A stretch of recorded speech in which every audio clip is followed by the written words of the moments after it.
I'm back. I want to apologize because usually I make a post when something happens and we can't do a show. We're going to reschedule it. And I totally forgot to. There's no excuse. So I got all these messages. Are you okay? Are you all right? Jason, what happened? I'm like, am I okay? Yeah, I'm sitting in a McDonald's because I'm broke. Using my rewards points. Try to eat. What do you mean, what's wrong? But yes, Mac was under the weather. We should be back next week to do a Red Zone. So I apologize for that. If you don't know who I am, I'm your host, Jason Miles, and welcome to another episode of This is Revolution Podcast for all the returning listeners, subscribers, and a very valued, caring patrons. Thank you for returning. Thank you so much. For those new to the channel, thank you for taking a moment to check us out. If you do dig what we're doing, please hit like and, of course, subscribe. It is a passive gesture that goes a long way in promoting the channel. Later tonight, I was going to say after the show, but it'll be many hours after the show, we'll be having a champagne room movie night where we're going to be viewing the 1989 slept-on dark comedy Chameleon Street. Chameleon Street tells the story of a man who's bored with life and left with few choices to advance into the American middle-class security. So he becomes a con artist, partly to amuse himself and partly to appease his wife. He becomes a sports journalist, a doctor, and a lawyer. And the crazy part is, it's all true. It's an insane, like I said, dark comedy. But I had to look up the real story on the person, and apparently the guy performed 37 hysterectomies, never went to medical school, and this all happened before the internet. So he carried a medical dictionary in his back pocket. Crazy. It'll be fun. So if you dig the wide variety of programming that we provide here on TIR and you want to make sure that we can stay on air and you want to join us for these movie nights and champagne rooms, become a patron or a paid YouTube subscriber. When you become a patron or a paid YouTube subscriber, you get champagne room and movie night access for as little as $3 a month or $30 for the year. You get the satisfaction of knowing that your small donation goes a long way in keeping TIR on the air. Now let's get into it. A return of left-wing populism? Donald Trump rode into office twice on a campaign of right-wing populism that seemed even more potent the second time around than in his first run in 2016. He successfully channeled working-class fears that the American middle-class dream was becoming a fading memory. According to this narrative, the blame lay with Democrats and DEI initiatives that wasted money on frivolous identity-based projects, as well as with immigrants flooding the cities and taking jobs. COVID brought everything to a halt, and when the fog of the pandemic lifted, it cleared a path for something even more destabilizing. The fecklessness of the Biden presidency, a troubling 4-year term marked by visible cognitive decline, and the Democratic Party's refusal to hold a meaningful primary only deepened public frustration. Instead, the elevation of Kamala Harris was framed by critics as a selection of a DEI candidate positioned against the return of a right-wing populist insurgency. Trump once again performed his political kayfabe, winning another election. But as before, the rhetorical magic that works on the campaign trail begins to fade when confronted with the realities of governance. While Trump has acted as a bulldozer to liberal democracy, one could argue he didn't create these conditions. He is instead dismantling the scaffolding of executive power that had been built over for decades.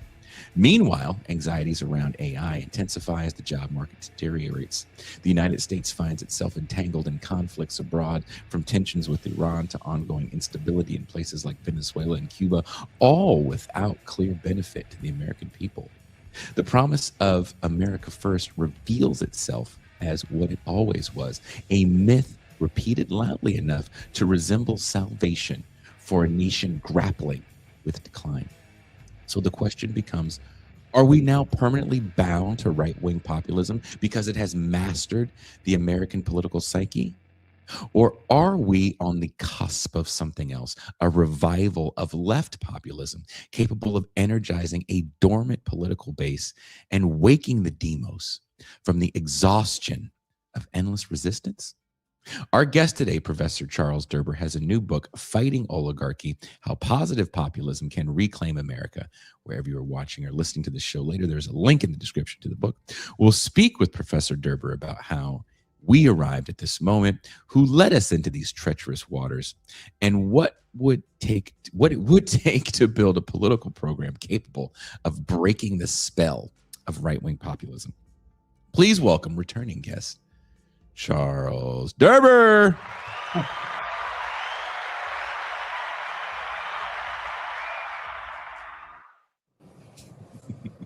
hope that was a good enough introduction for you. It was great. Yeah, thank you. It was perfect, actually, because right-wing populism is such a dangerous thing and so seductive. Mm-hmm. And your intro sort of laid out that Trump is not new in any real way, that, you know, he is putting out a message that has a long, seductive history, particularly in, you know, economically difficult times. So in a way, you kind of, in a couple of minutes, summarized much of the context of what I'm writing about, which is that we're facing, you know, far-right populism is, which is what Trump is, you know, you mentioned America First. Remember, America First was a major movement in the 1930s. Mm-hmm. It was started during the Depression. It claimed, like Trump does, to be all for the workers and, you know, to save America from, you know, elites, foreign elites, domestic elites that were screwing over ordinary people. And as you said, Jason, it's a very seductive message when when there aren't other choices for people whose lives are sort of being turned upside down. People are not doing well. And if, if the Democratic Party or either party is running a more mainstream kind of agenda, right-wing populism is going to sound awfully good. Rebellious, even. It's revolution in a way. It says, you know, the country is in deep trouble. There's an establishment that is just trying to essentially keep things pretty much as they are.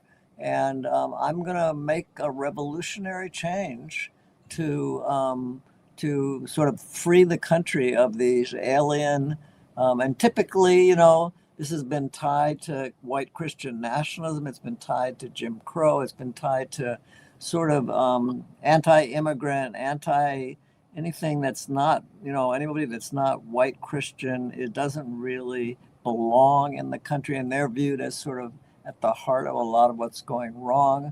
But, you know, as you said, Trump has won twice by really speaking to genuine anxieties that people who are ordinary, mostly non-college working people, across gender and race to some degree, although of course it's more appealing to white working people. But it's been a very powerful message, and it's very scary. Like the America First movement in the 30s was very pro-Nazi. You know, they thought that we should be rallying to fight the Soviet communism. We should be allied with Hitler. And, you know, the leaders of America First, I mention this because Trump, you know, took his name and his sort of, I don't know how much history he knows about America First, but he knew enough to know that it was a powerful movement. It was a far-right movement, and it brought a lot of the people that sort of were running the country that he said he was running against. I mean, who were the America First people in the 30s? Well, there were people like Henry Ford, who was a very pro-Nazi person. There were people like the DuPonts. There were a lot of very, very powerful, wealthy, established people. And it's ironic that we call it far-right populism, because populism, if you take the word populism, you know, I don't know how most people who are listening right now think of the word populism, but it's been tarred generally as being just a demagogic kind of mob of people who are angry and ready to just kill. And, you know, it doesn't have a good ring to it. And yet, you know, right-wing populism appeals to the very worst. It sells out the very people that it claims to promises to deliver. And by the way, after America First, we had the McCarthy era, we had the John Birch Society, we had Barry Goldwater, Nixon, Reagan. Far-right populism gradually moved from kind of just a far-right, sort of movement of people toward taking over a lot of the Republican Party. And Trump has completed that more fully than any prior president since the Confederacy, really. So, and remember, America First started as a pro-Nazi party. That's to be taken very seriously. The kind of fascist character of American politics today is not a joke, and it's not sort of just skimming on the surface or just rhetoric. It has a long history that goes back to the very beginning of the country. I mean, the Confederacy, fascism. A lot of my books, I've done a lot of recent books, as you know, I've been on the show before, and they're looking at the history of American fascism and far-right populism, which are very intertwined.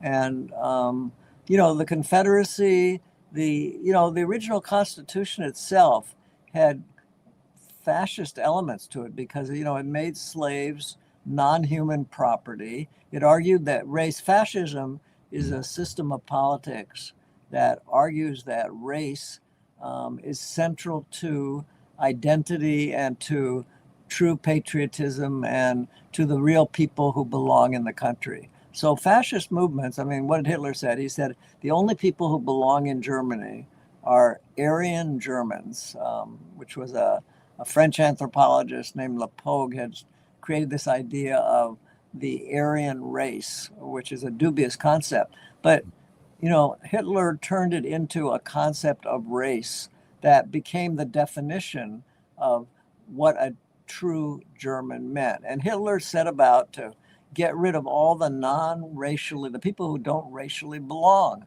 who were included, anybody who was not Aryan. That could have been Jewish, that could have been Roma or Gypsy, it could have been Slavic. He also went after immigrants, and Hitler himself was a far-right populist of a certain kind. And so this, even though Trump sort of feels like a clown and somebody who doesn't know much about anything about politics, let alone this kind of history, he's kind of picked up on a tradition in, Western societies, particularly during economically very difficult times, that has really taken root. And while Trump may look like he's having trouble now because his popularity is fading and so forth, he has a lot of power, and he has a lot of, this far right way of thinking about this far right populism. I'm just very glad, Jason, that you introduced this, because I don't think too many people have studied this or thought about what far right populism is, but it's a very powerful movement in America. It's very tied to race and class. And I don't think it's well understood. I think my students who have been, I asked in high school if you ever studied this stuff, they know almost nothing about it. So that's the bad news, that what Trump represents, it's phony populism. If you think, what does the word populism really mean? It means people who are sort of rising up against establishment elites that are screwing them over and running the country. And, we're in an era now. There's nothing new about oligarchic elites, oligarchies go back to the Gilded Age and Rockefeller and Morgan. These guys, built up a corporate elite, kind of dominance of the country that lasted, it's still going on today. With the rise of the Silicon Valley tech companies, we got a sort of second Gilded Age, a kind of new class of robber barons. But they do the same thing. They just do it with different and more powerful technology. And we've reached a point where I think right-wing populism has never had this kind of power in America before, except in the Confederacy, when you had the southern states really run as a kind of American fascism, far-right populism. I Now, have written. Oh, I'm sorry. Go ahead. yeah, no, I just wanted to sort of conclude this by saying I hope we can get to the fact that I do think this is not all doom and gloom.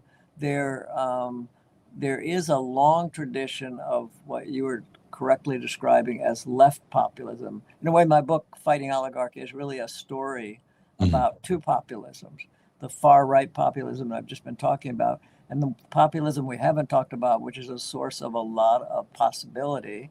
And is in itself revolutionary when it's really taken seriously, which is this left populism, which I call positive populism, because it really does try to speak to the needs of ordinary people and to overthrow the rule of a class of incredibly wealthy and powerful people. And we're at a point in American history now where that oligarchy, we've never had no country has had an oligarchy that is so small and yet so powerful. You know, about 10 people in America have more than 50% of the wealth of the country. Their power has spread from oil and finance into our minds. You know, it's into our social media and our day-to-day life. You and I were talking before the show started about how people hear music and so forth. It's spread into the military, the I don't know how much your audience knows this, but I'm sure they know that big tech is now deeply into the national security and military. As we're talking about the war in Iran, we're seeing these same elites sort of getting tons of billions of dollars of contracts from the federal government. Most of the targeting of, targets in Iran, including that little girls' school where 150 more people were killed, was done by AI. It's kind of interesting that even the companies, as I'm sure you know, the company that runs Claude, Anthropic, is suing the Pentagon, saying this is leading toward autonomous war, meaning that the decisions about when to fire, who to target, where to target, are being made not by people, but by sort of algorithms and AI that is being now. I think we're undergoing, and the Iranian war represents this, a kind of revolution in war. War has always been bloody, deadly, and so forth. It's always been an important part of far-right populism and fascism.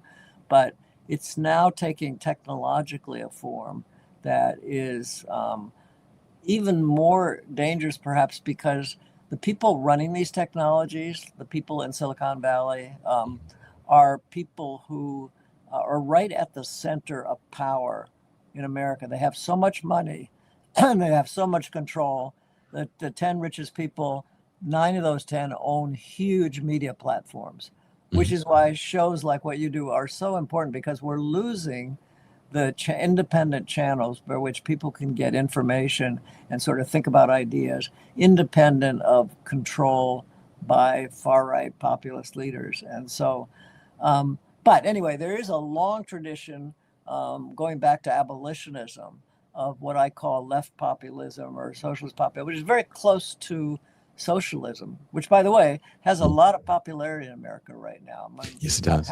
About half of America for the number of years have been saying they have real doubts about capitalism, about what it does. And now we're in this era where a tiny number of incredibly wealthy capitalists, multi-billionaires, are running the country and running the world into a really, really, really dangerous place. And the hope is that there is this left populist tradition that started with abolitionism and that ran through a huge number of, whether it's in the sort of anti-war movement during World War I, whether it was in the New Deal, in the whole tradition of civil rights movements that I grew up with in the 60s. I kind of cut my teeth politically going into the South with, at a time when it was still Jim Crow and blacks couldn't vote. I was trying to get Mississippi Democratic Party. They had created a Freedom Democratic Party, as I'm sure you know, which was trying to move away from the Mississippi Democratic Party and allow blacks to be an important part of the party. So that was, King is interesting. King was no revolutionary, Martin Luther King, but he understood that racial issues were totally integrated with, issues of violence and war and the economy. I mean, where did he get killed? In Memphis in 68, when he went there knowing it was very dangerous to join a strike of The garbage sanitation workers. or garbage workers, right? Yeah. So you could ask, what was a civil rights leader like King, risking his life? A lot of people in the civil rights movement didn't understand his argument that, you could not have a racial movement that would really change racism and racial fascism without becoming part of a broader sort of big coalition that brought together all kinds of people who were being screwed by the same underlying structure. And he also understood that during the Vietnam War, he said, we can't have a civil rights movement. We're still talking about Martin Luther King. Yeah. Without being incredibly engaged with the anti-war movement, which was the Vietnam movement. I mean, at the same time, I was in Mississippi organizing, Black voters to be able to vote. I was also in jail around the Vietnam War protests. And King understood that it was, at least King's view was that you really could not fight on any of these issues unless you brought together a populist coalition. This is what I'm calling left populism, which really comes together around the idea that all of us who are not rich and white are being totally, we all facing the same basic structural problems of lack of power and the kind of war and sort of violent capitalism and incredible inequality and economic, sort of catastrophe being imposed on people who are not at the very top of the system. So,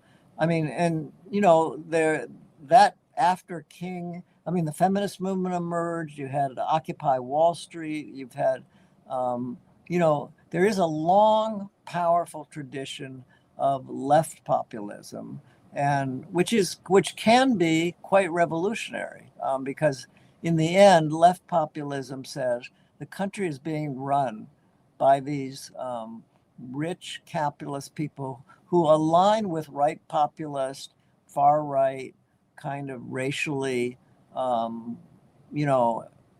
racist movements that try to divide the population by race and by gender and prevent the whole point of that is to prevent. So much of racism is sort of a class, in my historical interpretation, is a class-based project. Of course. To prevent, ordinary working people, whether they're white, brown, black, yellow, whatever, from getting together and, dealing with the underlying capitalist system that's creating for all of these groups is creating enormous, just creating all the problems that we're all dealing with right now. So this story of two populisms is a story of real catastrophe, which we're living out right now in the Trump administration. And it's also a story of real hope and possibility, which we're seeing in the resistance.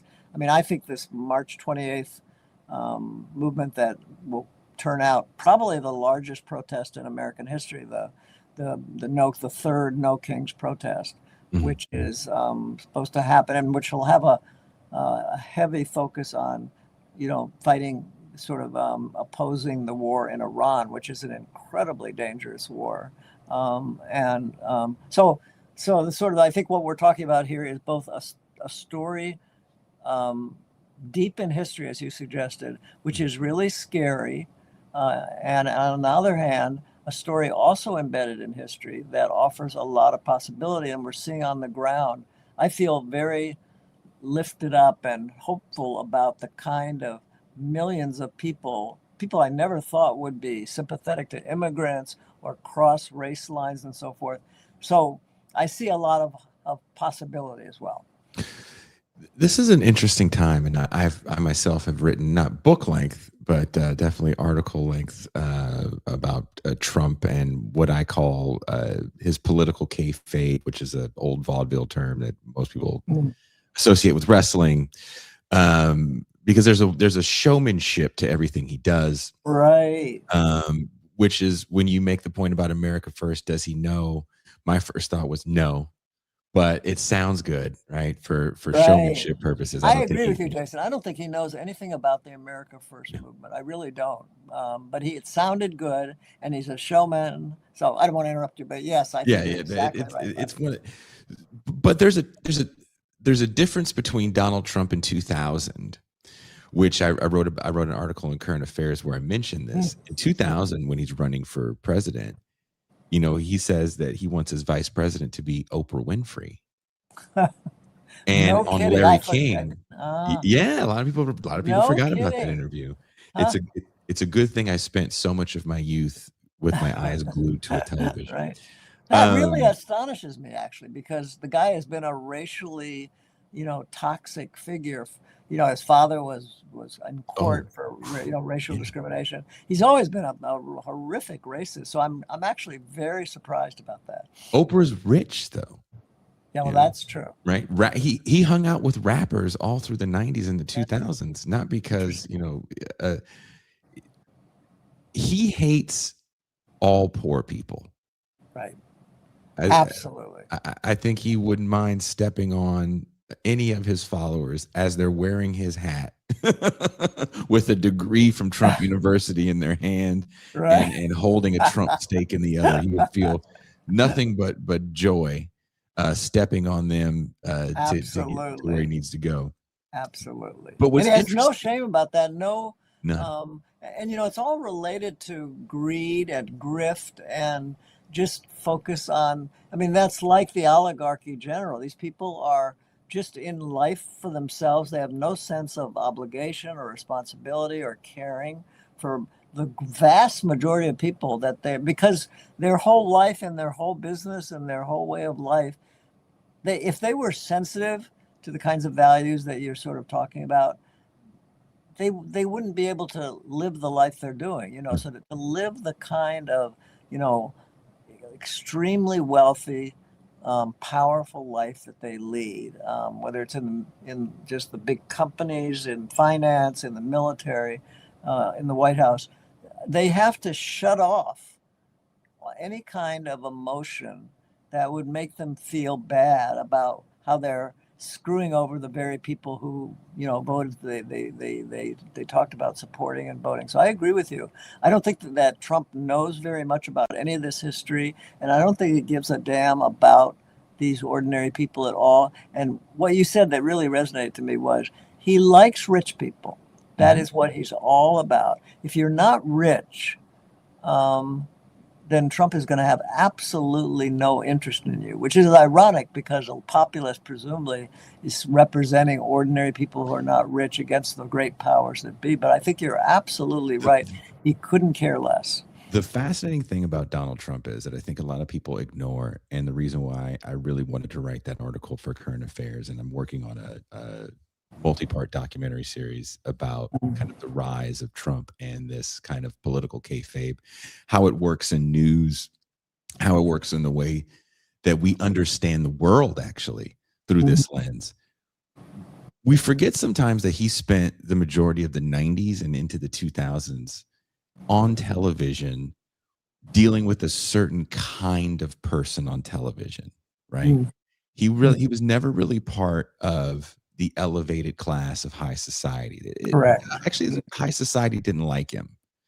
Right. He was a Queens realtor in a New York City, which was run by Manhattan elites, and he always felt, in a way, he wasn't part of the elite. Yeah, he's not going to Bohemian Grove, right? Right. He's not a part of that list. Exactly. So he's Anand Girdadas once called him a poor man's version of a wealthy man. And I mean, he is a wealthy man, and that is kind of a funny characterization of him. And after he starts hanging out with Vince McMahon as he gets a little older and he stops trying to be almost a Gatsby-esque character, some suave young man about town, he pivots very intuitively into the villain, into the corporate leader villain. And it's a role that really resonates with people, because if you think about the 90s, this is an era of, especially the later half of the decade, It's an era of a rise of a kind of low culture.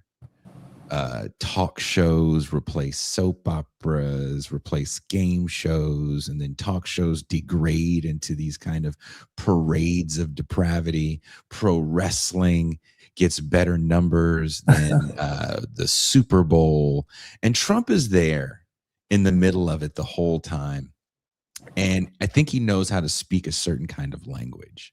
Right. But what's fascinating to me is that regardless of the fact that he's been there, he's been there. He's been the centerpiece of the news. He's been the centerpiece of controversy, from cheating and divorces to a shyster. If you're from the East Coast, you definitely know him as a real estate shyster. Right. And if you know him as a wrestling celebrity, then you know him as a shyster for, a shoddy clothesline, to a fake university, to these crap steaks that he was selling. Right. Go ahead. And I just want to say, well, I think one of the things you said initially there, he was never accepted by the most prestigious elites. He wasn't going to Bohemian Grove, if the people don't know that, is a sort of a place where the really respected corporate, the JP Morgans, the Rockefellers, the sort of established corporate elite, that's a kind of big social club in California, which is sort of the ticket into the respectable corporate elite. And I was just thinking as you were talking about this, Jason, and this gives his populism a little bit of personal authenticity for him, because the guy, as you say, he was never invited to the Bohemian Grove. And even though he was rich and was making a lot of money, he felt like he was being excluded by these elite Manhattan people. So when he started talking as a populist, meaning saying there's this elite out there that's running the country, he had a certain personal experience that you're describing there, and that made his populism sound, kind of authentic, even though he would end up completely betraying the ordinary people. He was not an ordinary person. He was very rich, and he was speaking to saying that, well, I'm going to save these working people, who are really being screwed over by the Morgans and the Rockefellers and those kinds of people.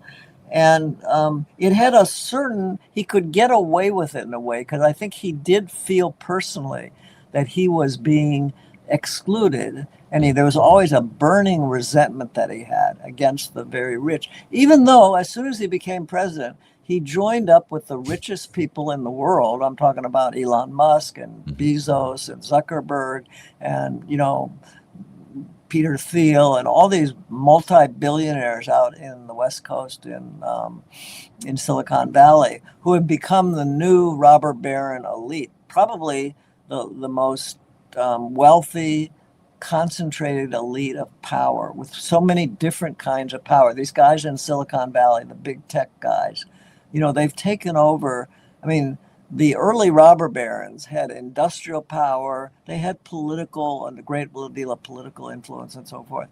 These new robber barons that Trump has aligned himself with are themselves kind of a sort of just new and upcoming class, but they've become the wealthiest, most powerful oligarchic elites. Oligarchy just means a rule, a group of people, a very small group of people who are running a country.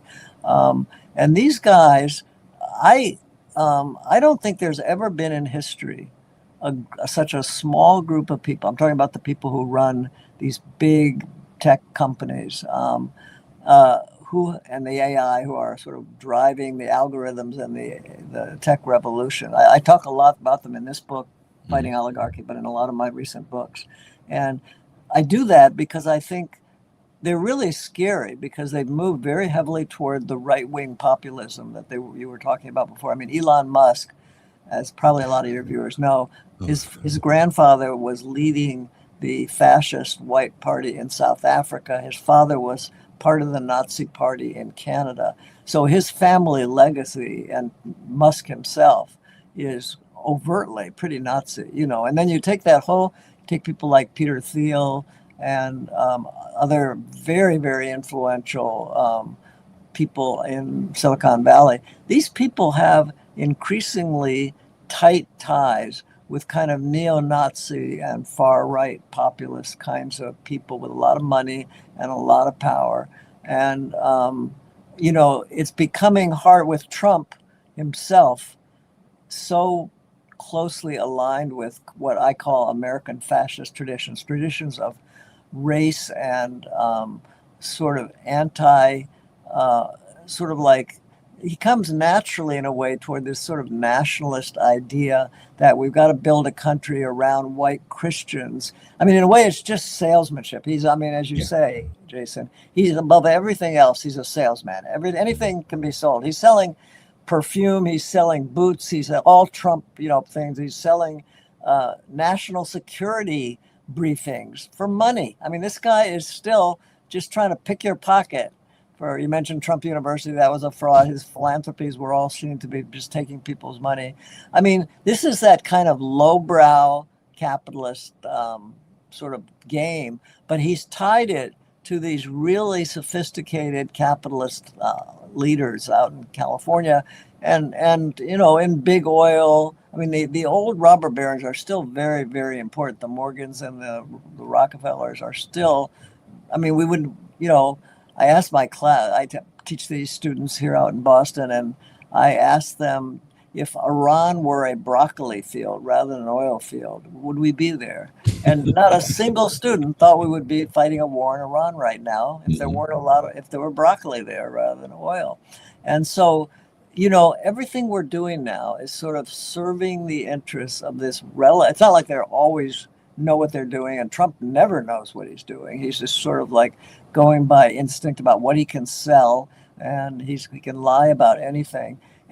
But he's operating with the backing of the most powerful, wealthiest group of corporate elites that have ever existed in history, and they're now tied in with military power and cultural power around media and around social media and algorithms and around AI, which end up displacing, tens of millions of people's jobs and, have a lot of huge environmental effects as well. So I think we're just in a revolutionary period. The military is being revolutionized, the environment is being revolutionized, and then you need a kind of revolutionary politics. And this left populism I'm talking about is kind of a sort of, in my view, an avenue toward the kind of transformative politics that we need. And that gets us into a conversation about the Democratic Party. And this is what everybody asks me when I'm talking about this stuff, which is, well, what is the political force that can build left populism? And since the Democratic Party is itself, I've always said the Republican Party is America has two corporate parties, Bush and Bush Light. And so now that Bush Light is the Democrats. They're still heavily wrapped up with corporate, particularly the top leadership, the Schumers of the world and so forth. These people are still very much in the corporate orbit. But there is an emerging populism on the ground. Populism always, the genuine progressive populism always is on the ground. And we have more people on the ground who are, like, on March 28th, they're going to be 10 million people out on the streets, and they're going to be opposing the war. They're going to be opposing these huge corporate, much of the resistance, the anti-Trump resistance, is a resistance against these corporate powers that are screwing so many people. It's a resistance against the inequality, against the fact that most people can't, consistently about 65% of Americans say they are living paycheck by paycheck, which means that they're one job or one illness away from poverty, or feeling that they're not going to survive. Whenever you have a majority of the population feeling like they're in that kind of economic disastrous crisis, you're going to get a populism, because populism says there's something basically wrong with the country that's creating these enormous personal problems for you. You don't feel safe. You don't feel secure. So a mainstream party, it can't win in that kind of situation, in my view. And so you're either going to have a far-right populism taking over, which is what happened in Trump's 2 victories, or you're going to have a left populism, which is something that we desperately need. And I think the resistance on the ground has shown that there are a lot of people, ordinary people on the ground. I mean, it's not just an academic theory or anything like that. It's, I mean, people are really feeling this, and they're coming out in masses on the streets. That is populism. That's the real deal. But you need to have some kind of political structure or voice through which that kind of energy that we're seeing. I mean, yeah. That's why I wanted to ask you, when you mentioned the military is being revolutionized, I find that an interesting point to kind of look at this right populism. We had this moment, and one of the contributors to the show had wrote an article for Jacobin. Actually, two of the guys wrote an article for Jacobin, Kuba and Ben Burgess, before Trump got elected. And it was kind of a prediction saying, if this guy gets elected, these are the things that can happen. And one of the big things they predicted was kind of an obliteration of the bureaucratic state, and possibly using ICE as some sort of jobs program. Right. And I don't think he was successful so far as making it the jobs program that he thought it was going to be, because he had these kind of instantaneous deployment plans, which to a certain extent backfired, you can say, because there was so much resistance from people in places like Minneapolis and of course Los Angeles. And then, you know, to your point about the tech oligarchs that deal with Donald Trump, they made sure he did not come to San Francisco with ICE. That being said, he has been using ICE as a force to not just seek out and imprison anyone that is quote unquote here illegally. He's using ICE as just kind of almost shock troops to also detain any dissent whatsoever. Absolutely. Now, I do, and I've heard, and fascism is always that, you know, Hitler went after, you know, Jews and gypsies and so forth, but he was basically using that to go after the entire German population and put them directly under his control. So when he did the Enabling Act, I mean, it was in the name of, you know, going after these traitors. But just like you say, Jason, it was really a measure. Fascist, you know, right-wing populism says it's about fighting this enemy within, the immigrants and non-white people and so forth. But it's going after everybody, right? In the sense that it's a way to concentrate power in one man who's running the country. And that's exactly what Trump is doing with ICE and all these things. This is really a measure. You're going to see it in the elections. You're going to have, I think, you're going to have major efforts to, you know, basically prevent any kind of, as his popularity goes down, he knows the only way that he can keep Congress in his pocket is by disrupting the elections. And I think the war and the sort of routinization of militarizing police on the streets of American cities is probably a device that he sees as necessary to prevent any kind of legitimate election that might, you know, destroy him. Oh no, I think so. And I bring up the military and kind of the way it's been used, or I should say ICE and the military, the way they've been used right now. They're deploying boots on the ground, which is something that nobody wanted to see in Iran, because it's just it's a can't win situation for the United States at this point. We don't have the troops, we don't have the weaponry. It's not what he thinks it is, and he's been convinced that this is going to be another Venezuela, which is also something America is for. I know.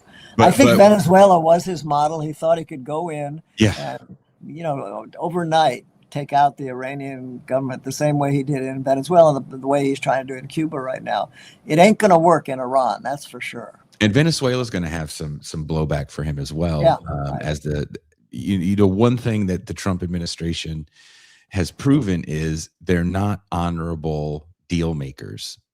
He's showing you who he always has been, right? He's not an honorable deal maker. So if you can't trust him, you know, okay, well, maybe you get Maduro out of here, and maybe we can actually push some policies through that we want to get through, that we're having trouble because he was here. So maybe this was more about us than it was you. And if you want to bring some troops down here, the terrain here is a little different than you think, and we have support from us. It's not looking real good, right? You can't send troops everywhere, especially when you don't have high numbers. You don't have a draft anymore, which, you grew up in an era of a draft. Absolutely. I talked to Norm Finkelstein about this before. I think there's something about the draft that is frightening, and it makes people want to be anti-war. There is no draft.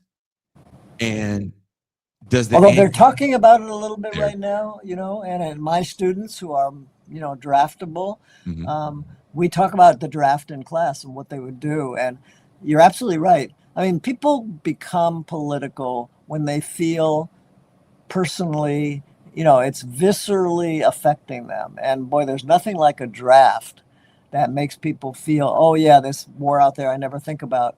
I could end up dying in the, jungles of Vietnam, or in this case, in the mountains of Iran or something. So I think, the issue of war, fascism, far-right populism is really always about two wars. The war at home, which is the war against, non-white, non-Christian people. It's always part of fascism. It's central. But that's always tightly linked to the war, abroad. Hitler went after the enemy at home, but at the same time, he was going to war in countries east of Germany that he said belonged to Germany, where he could tie the enemy at home to the enemy abroad. He built his concentration camps mostly outside of Germany, and he spent immigrants first. So there's never been, and of course he was building up to World War II. There's never been, look at what Mussolini did, look what Franco did. There's never been a major fascist, far-right populist who didn't combine the war at home against, non-white, sort of non-Christian people at home, immigrants, so forth, which was really a proxy, as you say, for a war against the whole population. But it was sort of concentrated around the war against a particular group. And that's always tied to war abroad. I mean, Trump ran as a peacenik, saying he would never get involved in a foreign war again. Yeah. He started wars now in 8 or 9 different countries. He's threatening me still right now, as he's, as you say, beginning to put boots on the ground in Iran, which is horrendous. We should talk a little more about this, because I think the fate of positive populism, or really transformative politics, is going to be hinging partly on war. But, he's also at the same time talking about this week or next week seeing Cuba go down. He's talking again about Greenland. He's talking again about, I just think that even though he's not a strategist, I think, like you said, he just sort of acts by the gut and what's going to sell and so forth. And he may pull back from this war because it's going to tank the markets, because we're seeing the biggest spike oil prices in history. I mean, we're seeing, and it's affecting fertilizer, which means it's affecting food, it's affecting construction. So the economic conditions that lead to populism, whether it's right or left, is always when people's pocketbooks are being hit, where they can't pay the bills at the end of the month, or they can't pay their rent, or they can't pay their mortgage, or they can't pay and the war is making that much, much worse. It's destroyed travel, right? Right. He's destroyed travel. Like this is air travel. You can't go. For a lot of Americans, it also doesn't feel like Vietnam, in that there's not life on the line for average people. But I do think Americans are seeing the suffering of people for no reason. We're 3 decades out of the Cold War. So you literally have people that don't understand why anyone would care about Cuba. It's a place most people haven't been to, and there's only a infinitesimally small diaspora of people in a certain small section of Florida that give a hot damn about Cuba. Right. Most people, it's like, oh, I just can't vacation there, so I don't care about it. You could say the same for Venezuela. Right. No one cares about dictators, and I'm using finger quotes, dictators in foreign lands, right? So a lot of the right-wing populism that he ran on, which was going to be ending DEI, I don't know if people even know about this. They had to back off a lot of the ending of DEI initiatives. Now they were able to get some things done, but as far as them trying to like, wreck it in some of the school systems, they had to back off of that, and they were real quiet about that loss. So one of the things that I've noticed that Trump does, which is different than I think a populist, is that at the end of the day, he's an entertainer. So one of the things that he understands that works well as you're running up into an election is attention. Even if you're the bad guy, attention always wins. So true. So when he says, maybe I'll liberate Cuba, maybe I'll take it, I don't know, that doesn't play well. And now you're in the practice of governance. And like you said, groceries are too high. You buy a car and every part of it you have to pay a monthly service charge for. So people want some sort of reprieve from the financial inflation and all the rents that they pay on just the things that they quote unquote need in life. Public transportation for the healthcare, the whole let's not even mention healthcare. It's all and the obliteration of the bureaucratic state has made a lot of these things that were simple more difficult. More people got kicked off of certain services. More programs got ended for working families. So there's nothing that he's saying that's working anymore. You can yell about trans people all you want. Nobody at this point. And just to confirm and sort of punctuate what you're saying, in this book, Fighting Oligarchy, a lot of that book is looking at what Trump voters are experiencing right now. And what you're saying right now, Jason, is exactly what large numbers of Trump voters are now saying. I have a lot of interviews in the book that are just long interviews with how people who voted for Trump once or twice, they voted for him really believing he was going to, it's very interesting. 70% of Americans say they now hate big corporations. They hate big banks. They like labor unions, believe it or not. They don't blame poor people or welfare cheats for their high taxes. They really blame the corporations. So I was really struck when I was doing the research for this finding, the incredibly high percentage of people, including Trump voters themselves. 70% of Trump voters say they hate big corporations. They say that their life is being made, horrible by the incredible power of these very rich people who are ruining the country. And their views about war is the same thing. They're very anti-war. Where Trump ran and saying, I'll never do another forever war in the Middle East. I won't let these rich people, keep fucking you over the way they have. And the reality is exactly what you say. And I show this in detail in the book, both in surveys and in interviews and so forth, that even most Trump voters, even the ones who are still with him, they don't share these views. They're against the war. Their pocketbooks are telling them, I'm not going to make it through this. And so the good news here is that you've got a majority of the population, a really big majority, as you say, who is really turned off by the war, by Trump's wars, by his economic policies, especially.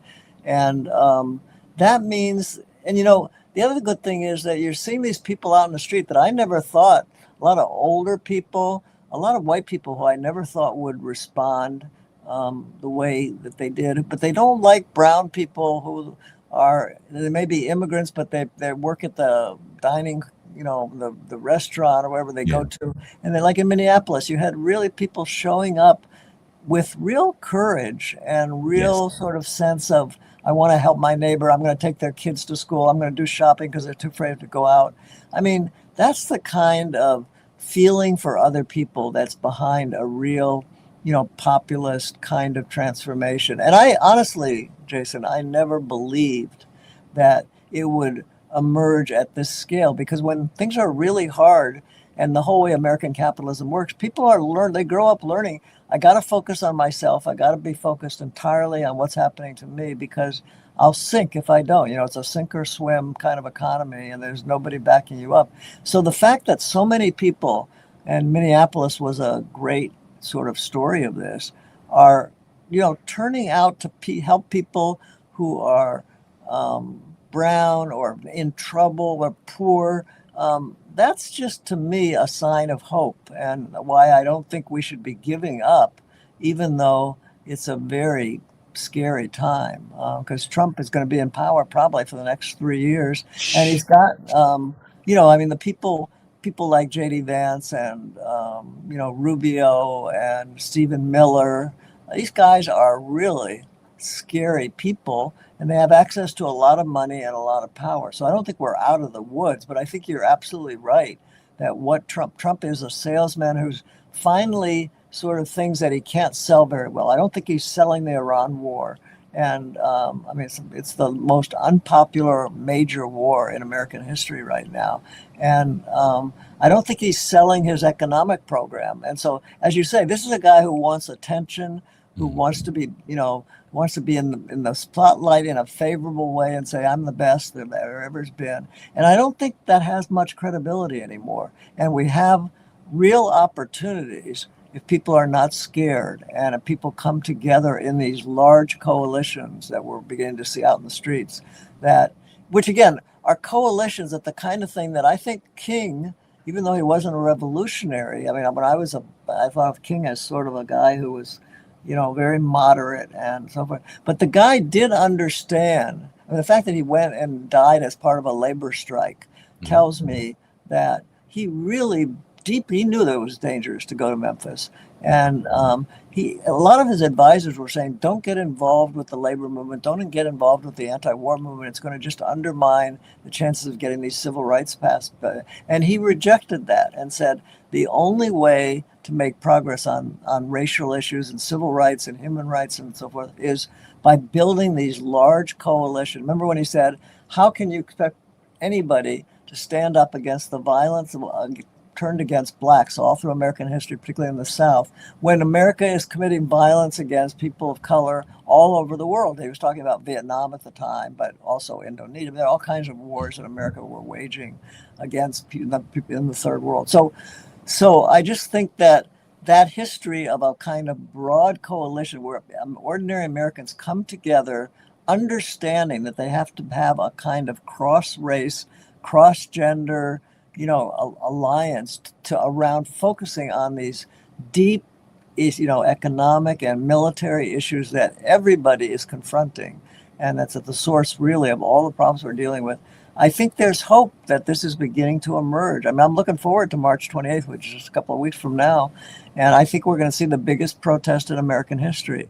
And, the people who study mass revolts against fascism and far-right populism say if you get something like 3.5% of the population out, the history shows you have a pretty good chance of winning. I'm not that optimistic, but I think there is a real possibility of these things. So, it's kind of like most of life. It's a good news, bad news story, right? There's a lot of bad news that we got to really pay attention to.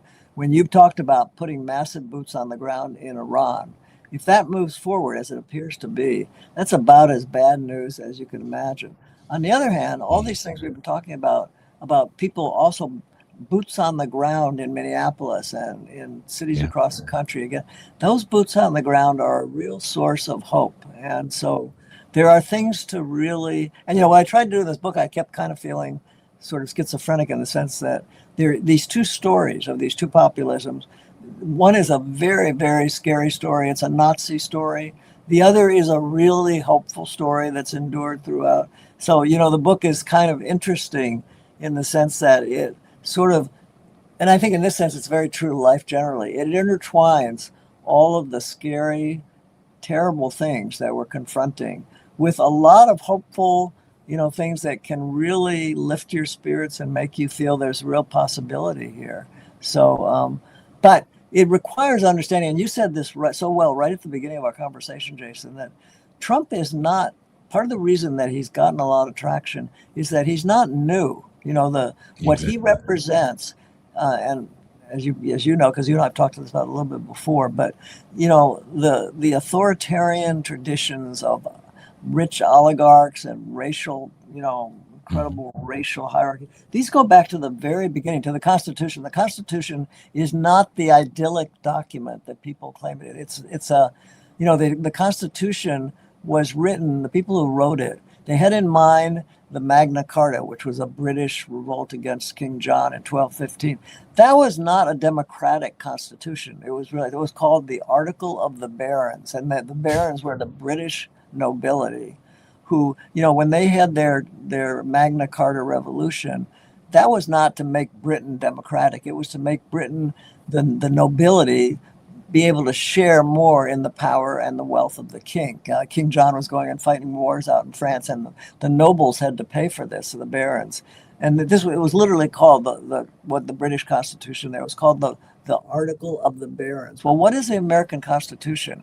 I mean, who were the American revolutionaries? They were the barons of America. They were the John Adams. They were the John Hancocks in my Boston. They were the bourgeois revolution. Yeah. There was a bourgeois revolution. George Washington had more slaves than any man in America. He was one of the richest men in America. The same was true of James Madison, who wrote the Constitution. So even though the Constitution created some basic rights and what I call a credible veneer of democracy, right from the beginning, there was these kinds of right-wing populist elements in the Constitution. And even with all the amendments, have never really been moving the country away from the, quote, Article of Barons. We've always had this oligarchy, which I've spent a lot of my life writing about, which is this elite of incredibly rich white men. I mean, war is a rich white man's game. It's playing out right now in Iran.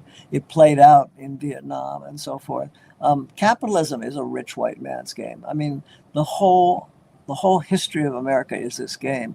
So it's a very serious thing to be taken seriously. At the same time, the one kind of thing that the elites got wrong, they felt like if they put up a kind of masked, there was voting, there were these rights in the Constitution, they were right that it wouldn't really dent their power. You could still run a country as an oligarchy, a rich capitalist oligarchy, but they did create a belief in the idea, the democratic creed of democracy. That's dangerous for these oligarchs, right? If ordinary people believe they have a right, even if they've never had it, they have a right to speak and to have voice in the country. It makes it harder to run a fascist far right.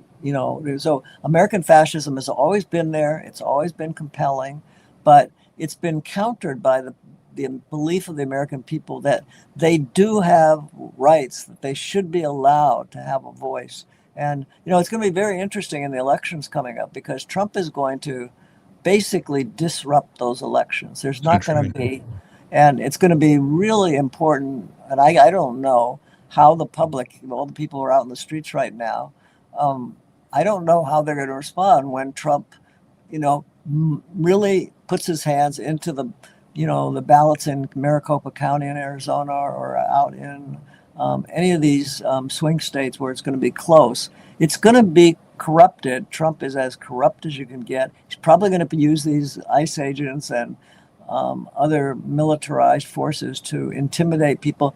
I mean, the SAVE Act that they're debating in Congress right now is going to knock out tons of women from voting. Maybe half of Americans don't have passports. The new laws are going to require passports matching their photo ID. Millions of women, their names on their passport are different than their names on their photo ID if their driver's license. So we're coming up to an election where the Republicans should be wiped out.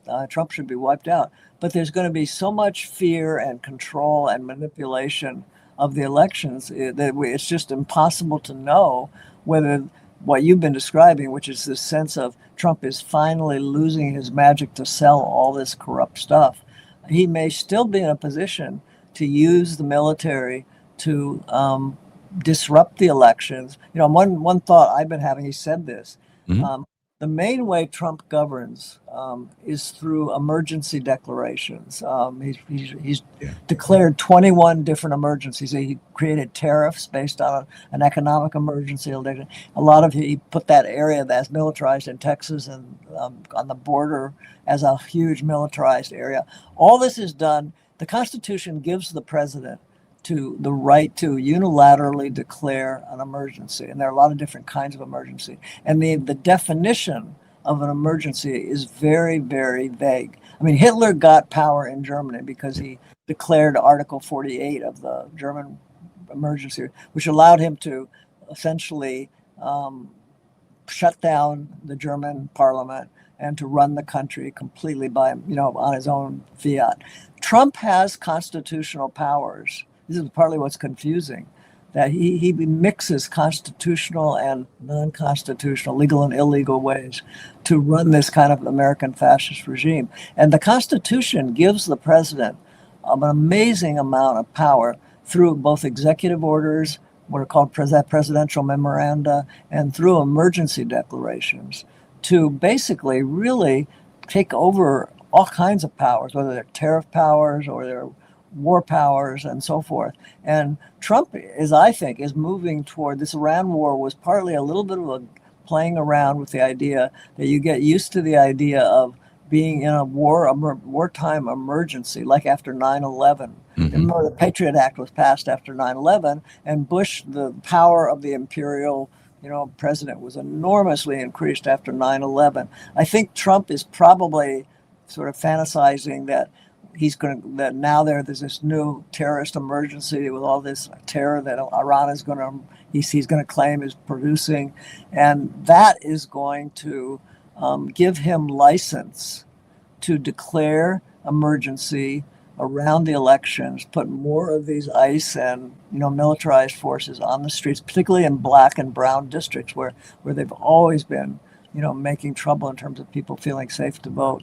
And so I think that even though his policies are becoming less and less popular, he could stay in power simply by messing around with the elections. This is a man who still argues that he lost in 2020. He doesn't believe any election that he loses, is fair. And so I'm really worried that in 6 months we're going to have what it should be a clear blue wave election. And more, we haven't talked about the Democratic Party recently, but there are more populists emerging in the younger, version of the Democratic Party.